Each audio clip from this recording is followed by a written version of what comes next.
This is the graph of a rational function that we'll call f at x, and we're being asked in part A to find where f at x is greater than 0.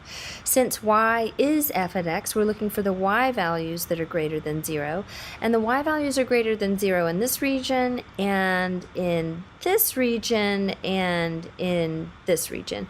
Now, we will want to take note of the fact that we do have some asymptotes here.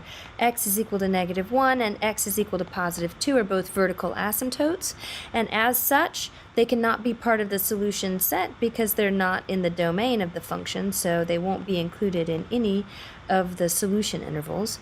We also have a horizontal asymptote at y is equal to 1, and we'll see how this plays into our scene, if at all. So the first inequality is where are the y values greater than 0, or as we already said, those are the areas that are highlighted in yellow, and that's happening from x is equal to -infinity to x is equal to -1. We're not going to include the -1 because it's not part of the domain, and so the function is undefined there. It's not positive there, it's undefined there. And so we'll combine that with starting again then at -1, just on the other side, again not including it because it's an asymptote. And then we're going to go all the way to the x value +1, and we are not going to include +1 because at +1 the y value is equal to 0, and we don't have equals to 0 as part of our options. And then we're going to jump over here and pick up at x is equal to 3 and continue on to +infinity, again not including x is equal to 3 because at 3 y is equal to 0. So for part B though, we'll include those values. We'll start from -infinity and go to -1, although we will not include -1 because it's a vertical asymptote, and then we will combine that with starting at -1 not included and going to +1. This time we're going to include +1 because at +1 the y value is equal to 0.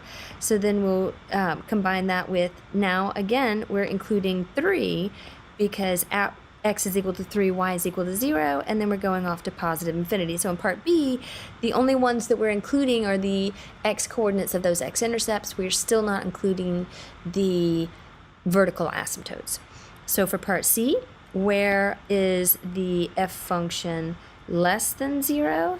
And we'll highlight the regions where the x coordinates are generating negative y values. That starts here, not at the asymptote, not at that horizontal asymptote, but at the x-axis is where that transition takes place.